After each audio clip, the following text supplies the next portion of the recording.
Dobar dan i dobrodošli u novi video. Danas pravimo lotus tiramisu. Ukoliko vas zanima recept za ovaj kolač, ostanite na ovom kanalu. U posudu za mućenje sam dodala 500 ml slatke pavlake. Vi možete da koristite i šlag. Slatka pavlaka treba da se muti toliko dugo dok ne bude skoro potpuno čvrsta. Kada ste umutili slatku pavlaku, u drugu činiju dodate 750 g mascarpone sira.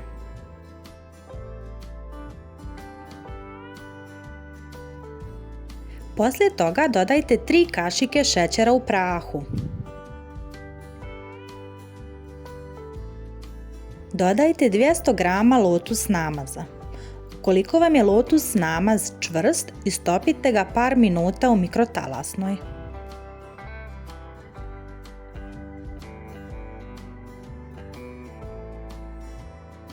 Na kraju još dodajte par kapi arome vanile.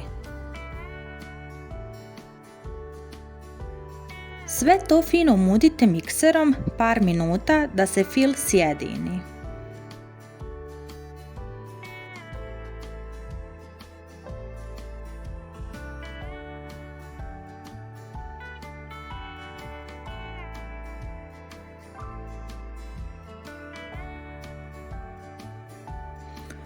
U umućeni fil dodajte postepeno slatku pavlaku.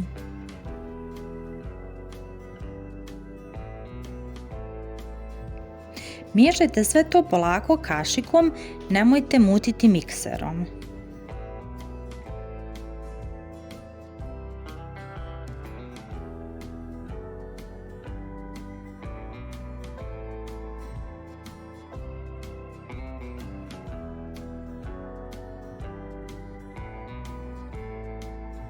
Na kraju treba da dobijete jedan fino sjedinjen fil.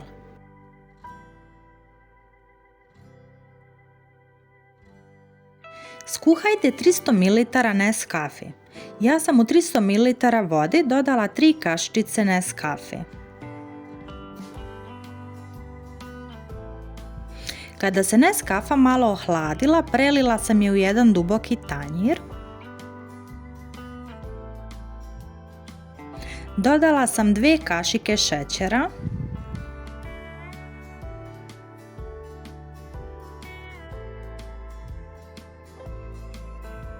i par kapi arome ruma. Sve to fino promiješajte.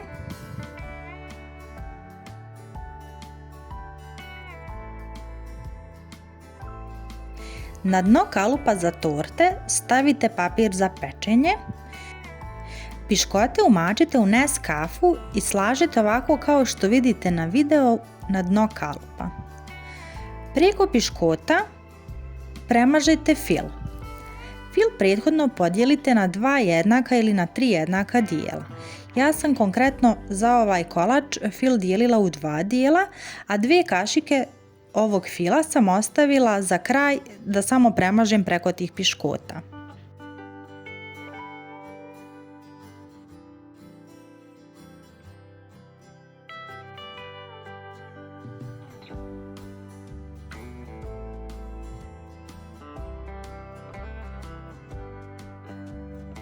Kada ste fino premazali fil, uzmete lotus keks i umačete ga u Nescafu. Slažite ovako kao što vidite na videu preko ovog fila.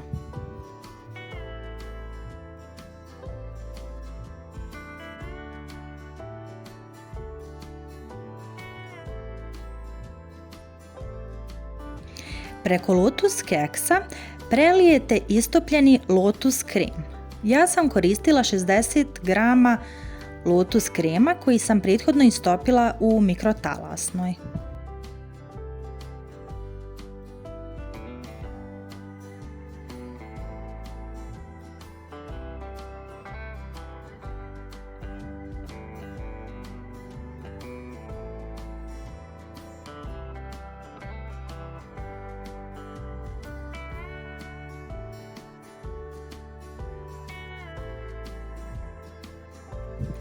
Preko toga sam stavila ostatak fila.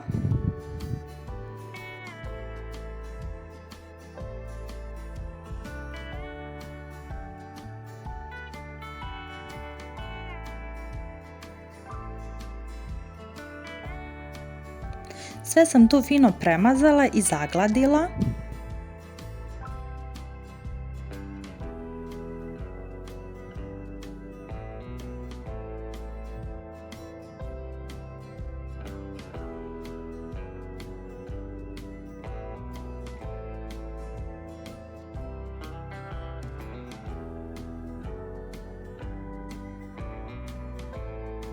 Na kraju sam preko ovog drugog fila slagala opet piškote. Piškote sam umakala u Nescafu.